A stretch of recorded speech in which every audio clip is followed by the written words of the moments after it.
1446년 9월 조선. 이날 세종대왕은 역사에 길이 남을 업적을 발표했습니다. 백성을 가르치는 바른 소리, 훈민정음. 한글이 탄생한 순간이었습니다. 신하들은 감격했고 백성들은 환호했습니다. 세종은 인류 역사상 가장 위대한 문자를 만든 천재 군주였죠. 그런데 그날 세종의 친형은 뭘 하고 있었을까요? 효령대군은 한양 근처의 한 절에 앉아 있었습니다. 나무 아미타불 관세음보살 연부를 외우고 있었죠. 동생이 역사를 바꾸는 순간에 형은 절에서 연불만 하고 있었던 겁니다. 황당하지 않나요? 조선 왕조실록에는 효령대군이 이렇게 기록되어 있습니다. 불교를 좋아하여 평생 절에 시주하기를 그치지 않았다. 신하들은 수군거렸습니다. 대군마마께서는 오늘도 절에 가셨다더라. 세종대왕께서는 천재이신데 형님은 좀. 당시 사람들은 효령대군을 이렇게 평가했습니다. 착하나 어리석다. 심지어 정치는 전혀 모른다는 말까지 나왔죠. 오늘 이야기의 주인공은 바로 이 사람입니다. 조선 최고의 천재 세종의 형 하지만 희대의 바보로 불린 효령대군. 과연 그는 정말 바보였을까요? 아니면 다른 이유가 있었을까요? 오늘은 세종대왕의 그림자에 가려진 하지만 나름대로 행복했던 한 왕자의 이야기를 들려드리겠습니다. 이 이야기에는 웃음도 있고 눈물도 있고 그리고 의외의 지혜도 숨어 있습니다. 이야기는 1396년으로 거슬러 올라갑니다. 효령대군 이보는 태조 이성계의 손자로 태어났습니다. 아버지는 태종 이방원이었죠. 형제가 많았습니다. 맏형 양녕대군, 그리고 자신, 그 아래로 막내 충녕대군이 있었습니다. 충녕대군이 바로 나중의 세종입니다. 세 형제는 완전히 달랐습니다. 양녕은 똑똑했지만 방탕했습니다. 기생들과 어울리고 술 마시고 말썽만 피웠죠. 충녕은 천재였습니다. 책을 손에서 놓지 않았고 무엇이든 배우려 했습니다. 그럼 효령은? 전해지는 바로는 효령은 착하고 순박했다고 합니다. 하지만 정치에는 관심이 없었습니다. 권력, 왕위, 전혀 흥미 없었죠. 그가 좋아한 건 딱 하나였습니다. 부처님이었습니다. 어릴 때부터 효령은 절에 가는 걸 좋아했습니다. 스님들과 대화하고 불경을 읽고 연부를 외우는 게 낙이었죠. 아버지 태종은 한숨을 쉬었습니다. 태종은 냉혹한 현실주의자였습니다. 왕위를 위해서라면 형제도 죽일 수 있는 사람이었죠. 그런 태종의 눈에 효령은 어떻게 보였을까요? 저놈은 왕감이 못 된다. 태종의 판단이었습니다. 1400년대 초반 조선 왕실은 피바람이 불고 있었습니다. 왕자들이 왕위를 두고 서로 싸웠습니다. 왕자의 난이었죠. 이복 형제들이 칼을 들고 서로를 죽였습니다. 그때 효령은 뭘 하고 있었을까요? 당시 기록에는 이런 이야기가 전해집니다.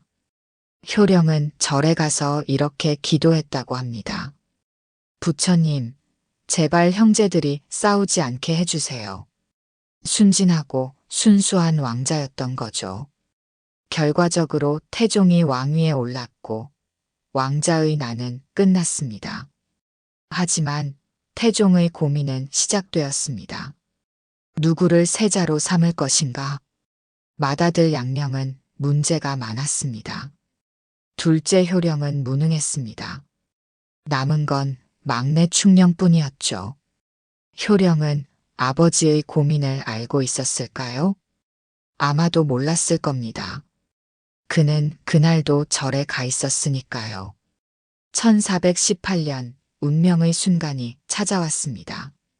태종은 마침내 결정을 내렸습니다. 양령을 폐세자한다.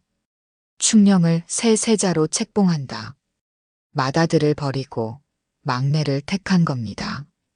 궁궐은 술렁였습니다. 신하들은 놀랐죠. 그럼 둘째 효령은 어떻게 반응했을까요? 실록에는 이렇게 기록되어 있습니다. 효령대군은 세자, 책봉에 아무런 이의를 제기하지 않았다. 전해지는 이야기로는 효령은 오히려 안도했다고 합니다. 나는 왕 안 해도 된다니 다행이다. 다른 왕자들이라면 분노했을 겁니다. 질투했을 겁니다. 음모를 꾸몄을지도 모릅니다. 하지만 효령은 달랐습니다. 그는 진심으로 기뻐했습니다. 동생이 왕이 되면 되지. 나는 편하게 절에나 다니면 되니까. 세종이 왕위에 오른 1418년, 효령은 22세였습니다. 보통 이 나이의 왕자라면 야망이 불타올랐을 겁니다. 하지만 효령에게는 야망이 없었습니다. 그에게 있는 건 딱 한 가지였습니다. 불교에 대한 사랑이었습니다. 세종이 즉위한 뒤 효령의 일상은 이랬습니다. 아침에 일어나면 절에 갑니다. 스님들과 불경을 읽습니다. 점심은 절에서 공양합니다. 오후에도 연부를 합니다. 저녁에 궁으로 돌아옵니다. 매일 똑같았습니다. 신하들은 걱정했습니다. 대군마마, 제발 궁에 좀 계시지요. 대군마마께서는 정무에도 참여하셔야 하지 않겠습니까? 효령은 웃으며 대답했습니다. 나는 그런 거 몰라요. 동생이 잘하고 있잖아요. 세종은 복잡한 심정이었습니다. 형이 걱정되기도 했고 안타깝기도 했죠. 하지만 한편으로는 고마웠습니다. 다른 형제들처럼 권력을 탐하지 않으니까요. 조선의 역사를 보면 형제 간의 싸움이 얼마나 많았습니까? 왕자의 난, 계유정 난, 무수한 피바람이 불었죠. 하지만 효령은 그런 싸움에 전혀 관심이 없었습니다.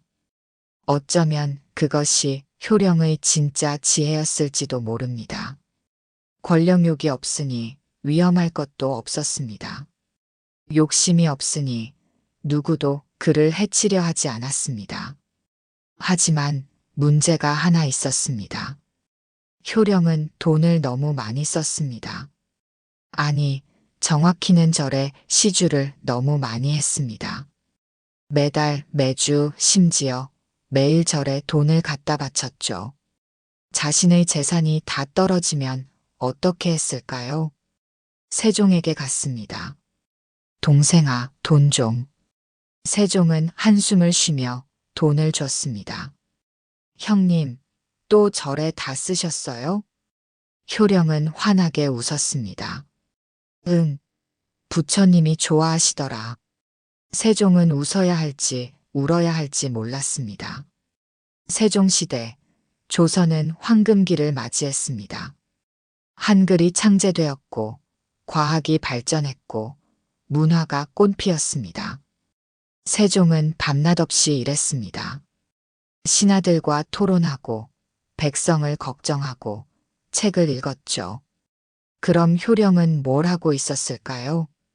1430년대의 기록을 보면 이런 이야기가 있습니다. 효령대군은 전국의 절을 순례하기 시작했습니다. 경주의 불국사, 공주의 마곡사, 양산의 통도사, 한반도 전체를 돌아다니며 절을 방문했죠. 신하들은 혀를 찼습니다. 대군마마께서 또 절 순례를 떠나셨습니다. 왕실의 일원이 저러셔도 되는 겁니까? 하지만 세종은 말렸지 않았습니다. 형님이 좋아하시는 일이니 내버려 두어라. 전해지는 이야기로는 효령은 절에 가서 스님들과 불경을 토론했다고 합니다. 어떤 기록에는 효령이 직접 불경을 베껴 쓰기까지 했다고 나옵니다. 왕자가 스님처럼 산 거죠. 당시 조선은 유교 국가였습니다. 불교는 탄압받고 있었죠. 세종도 유교를 숭상했습니다. 불교 사찰의 수를 줄이고 승려의 수를 제한했습니다. 그런데 자기 형은 불교에 푹 빠져 있었던 겁니다. 아이러니하지 않습니까? 세종은 고민했습니다. 형님을 어떻게 해야 하나. 하지만 효령은 정치적으로 위협이 되지 않았습니다. 왕위를 노리는 것도 아니고 세력을 모으는 것도 아니었으니까요. 그냥 순수하게 부처님을 믿을 뿐이었죠. 오히려 문제는 돈이었습니다. 효령은 절에 시주하는 걸 멈추지 않았습니다. 1440년대 어느 날 세종 앞에 효령이 또 나타났습니다. 동생아. 세종은 이미 알고 있었습니다. 형님, 또 돈이 떨어지셨군요. 응, 미안해. 그런데 이번에 정말 좋은 절을 발견했어. 거기 스님들이 너무 훌륭하셔서. 세종은 웃으며 돈주머니를 건넸습니다. 형님은 정말 이번엔 아껴 쓰세요. 고마워. 역시 우리 동생이 최고야. 효령은 신나서 달려갔습니다. 또 절로. 신하들이 세종에게 물었습니다. 전하, 효령대군께 너무 많이 주시는 것 아닙니까? 세종은 고개를 저었습니다. 형님은 욕심이 없으시다. 자신을 위해 쓰는 게 아니라 불심으로 베푸시는 것이다. 내버려 두어라. 실제로 효령은 자신을 위해서는 돈을 쓰지 않았습니다. 화려한 옷도 안 입고 호화로운 집도 짓지 않았습니다. 모든 돈이 절로 갔죠. 어떤 역사가들은 말합니다. 효령대군은 바보가 아니었다. 그는 정치적 야심을 버리고 종교인의 길을 택한 것이다. 또 다른 학자들은 이렇게 평가합니다. 효령은 형제 간의 싸움을 원치 않았다. 그래서 일부러 정치에서 멀어진 것이다. 진실은 무엇이었을까요? 아마도 효령 본인만 알고 있었을 겁니다. 하지만 확실한 건 하나 있습니다. 효령은 행복했습니다. 권력도 없고 부귀영화도 없었지만 마음만은 평화로웠던 거죠. 그리고 그 평화가 곧 그를 구원하게 됩니다. 1450년 2월 17일 세종대왕이 승하했습니다. 조선의 가장 위대한 왕이 세상을 떠난 것이죠. 효령은 통곡했습니다. 동생아, 내 동생. 그는 진심으로 슬퍼했습니다.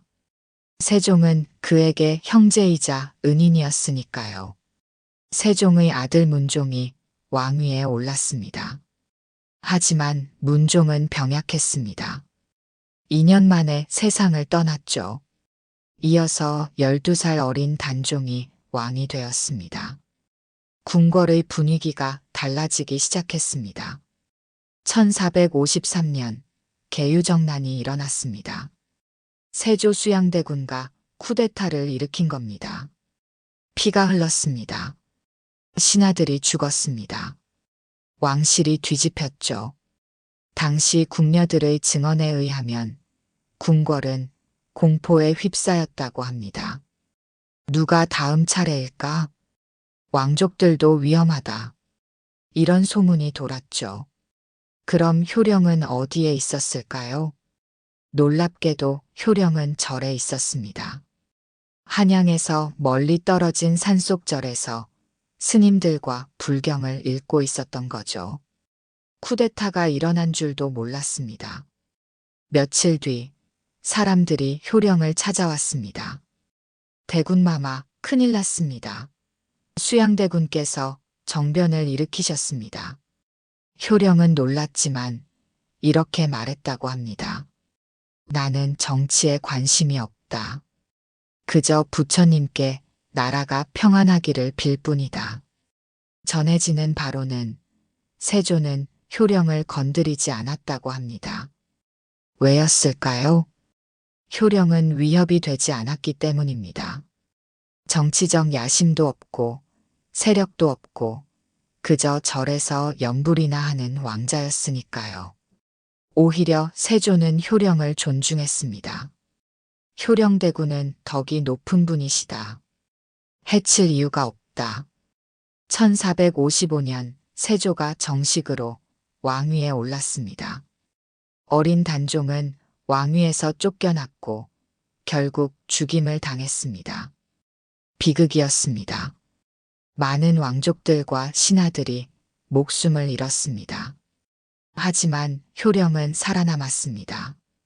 그가 정치에 관심이 없었기 때문이었죠. 어떤 역사가는 이렇게 평가합니다. 효령대군은 바보처럼 보였지만 사실은 가장 현명했다. 권력 다툼에서 멀어져 있었기에 목숨을 건질 수 있었다. 또 다른 기록에는 이런 이야기도 있습니다. 세조가 왕이 된 후 효령을 불렀다고 합니다. 숙부님, 걱정하지 마십시오. 제가 잘 모시겠습니다. 효령은 웃으며 대답했다고 합니다. 나는 왕이 누구든 상관없다. 그저 절에 가서 연불이나 할 뿐이다. 세조는 고개를 끄덕였습니다. 그래서 숙부님이 오래 사시는 겁니다. 효령은 60세를 넘겼습니다. 조선시대에 60세면 장수한 편이었죠. 하지만 효령의 인생은 아직 끝나지 않았습니다. 그는 앞으로도 30년을 더 살게 됩니다. 과연 어떻게 그럴 수 있었을까요? 비결은 간단했습니다. 욕심을 버리고 마음의 평화를 찾은 것. 그것이 효령의 장수 비결이었습니다.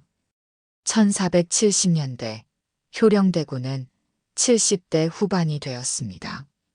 당시로서는 매우 높은 나이였죠. 세종은 이미 세상을 떠난 지 오래였습니다.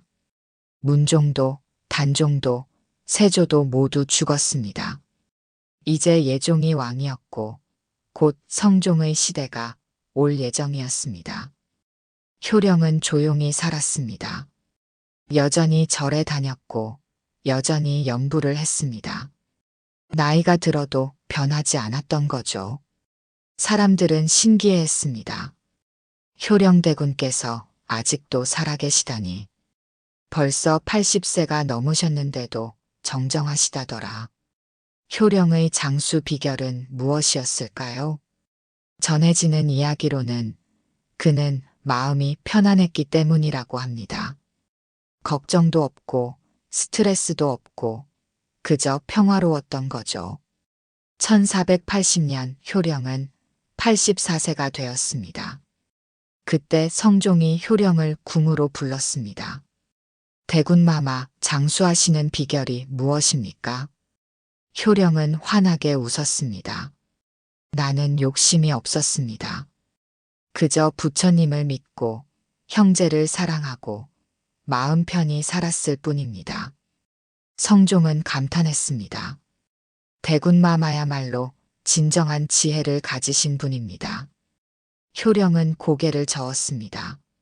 나는 바보라고 불렸습니다.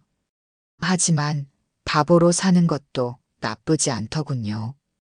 1486년 윤정월 효령대군은 90세로 생을 마감했습니다. 조용히 평화롭게 그가 가장 사랑하던 절에서 스님들에 둘러싸여 세상을 떠났습니다. 마지막 말이 무엇이었는지는 기록되지 않았습니다. 하지만 전해지는 바로는 그는 웃으며 눈을 감았다고 합니다. 나무아미타불. 마지막까지 연불을 했던 거죠. 실록에는 이렇게 기록되어 있습니다. 효령대군이 90세로 졸하였다. 불교를 좋아하여 평생을 절에서 보냈으나 마음이 선하고 형제를 사랑하였다. 성종은 효령의 장례를 극진히 치러주었습니다. 대군마마는 왕실의 어른이셨고 장수의 상징이셨다. 효령의 형제 중에서 누가 가장 오래 살았을까요? 양령은 70대에 죽었습니다. 세종은 54세에 세상을 떠났죠. 다른 형제들도 대부분 60에서 70대에 죽었습니다. 하지만 효령은 90세까지 살았습니다. 왜였을까요? 권력 다툼에 휘말리지 않았고, 스트레스를 받지 않았고, 마음이 평화로웠기 때문입니다. 바보처럼 보였지만 결국 가장 오래, 가장 행복하게 살았던 거죠.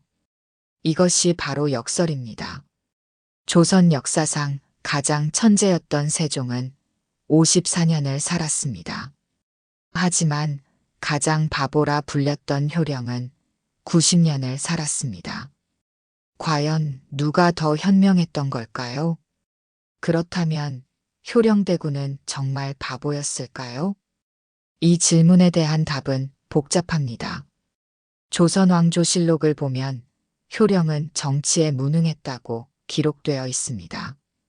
당대 사관들도 어리석다고 평가했죠. 하지만 진짜 그랬을까요? 어떤 역사학자들은 다르게 해석합니다. 효령대군은 바보가 아니었다. 그는 일부러 정치에서 멀어진 것이다. 왜 그랬을까요? 조선 초기를 생각해 보세요. 왕자의 난으로 얼마나 많은 형제들이 죽었습니까? 세조의 쿠데타 때 얼마나 많은 왕족들이 희생되었습니까? 권력을 원하면 죽습니다. 야심을 보이면 제거당합니다. 효령은 이 사실을 알고 있었을지도 모릅니다. 그래서 일부러 바보 행세를 한 거죠. 나는 정치에 관심 없어요. 절이나 다닐게요. 이것이 그의 생존 전략이었을 수 있습니다. 실제로 효령은 90년을 살았고 단 한 번도 정치적 박해를 받지 않았습니다. 형제 중 가장 오래, 가장 평화롭게 산 거죠. 이것이 우연일까요? 아니면 지혜였을까요? 확실한 것은 이것입니다. 효령은 행복했습니다. 권력도 없고 명예도 없었지만 마음만은 평화로웠던 거죠. 효령대군의 이야기는 우리에게 무엇을 말해줄까요? 첫째, 성공의 기준은 다양합니다. 세종은 위대한 왕이 되어 역사에 이름을 남겼습니다. 하지만 효령은 평범하게 살면서 90년이라는 긴 삶을 누렸습니다. 어느 것이 더 나은 삶일까요? 정답은 없습니다. 둘째, 욕심을 버리면 평화가 찾아옵니다. 효령은 왕위를 원하지 않았습니다. 권력을 탐하지 않았습니다. 그래서 스트레스도 없고 걱정도 없었죠. 현대를 살아가는 우리에게도 이것은 중요한 교훈입니다. 무한 경쟁 사회에서 우리는 너무 많은 것을 원합니다. 하지만 효령처럼 욕심을 줄이면 마음이 편해질 수 있습니다. 셋째, 때로는 바보처럼 사는 것도 지혜입니다. 세상은 너무 복잡합니다. 정치도 권력도 인간관계도 복잡하죠. 효령은 그 모든 것에서 멀어졌습니다. 나는 몰라요. 나는 그냥 내 할 일만 할게요. 이것이 그의 철학이었습니다. 그리고 그 결과 그는 장수했고 행복했습니다. 넷째, 형제의 아름다움입니다. 세종은 효령을 무시하지 않았습니다. 오히려 챙겨줬죠. 효령도 세종을 시기하지 않았습니다. 진심으로 존경했습니다. 권력 때문에 형제가 원수가 되는 시대에 이 두 형제는 달랐습니다. 서로를 아끼고 존중했던 거죠. 역사는 승자의 기록만이 아닙니다. 세종처럼 위대한 업적을 남긴 사람도 있지만 효령처럼 조용히 살다 간 사람도 있습니다. 그리고 둘 다 의미가 있습니다. 효령대군은 바보였을까요? 아니면 현자였을까요? 아마도 둘 다였을 겁니다. 정치적으로는 무능했지만 삶의 지혜는 가지고 있었던 거죠. 90년이라는 긴 인생 동안 그는 단 한 번도 불행하지 않았습니다. 이것만으로도 그의 인생은 성공이었습니다. 우리는 모두 세종이 될 수는 없습니다. 천재가 되는 것은 어렵습니다. 하지만 효령처럼 살 수는 있습니다. 욕심을 줄이고 마음을 편히 하고 자신이 좋아하는 일을 하면서 사는 것. 어쩌면 그것이 진짜 행복일지도 모릅니다. 여러분은 어떻게 생각하시나요? 위대한 업적을 남기는 삶을 살고 싶으신가요? 아니면 평범하지만 평화로운 삶을 살고 싶으신가요? 정답은 없습니다. 각자의 선택일 뿐이죠. 하지만 한 가지는 확실합니다. 효령대군은 자신의 선택에 후회하지 않았을 겁니다. 90세까지 웃으며 살다 갔으니까요. 오늘의 이야기가 여러분에게 흥미로웠기를 바랍니다. 구독과 좋아요로 더 많은 조선의 비밀 이야기를 함께 나눠요. 다음에는 또 어떤 희한한 왕자의 이야기로 찾아뵐까요? 궁금하시다면 댓글로 알려주세요. 감사합니다.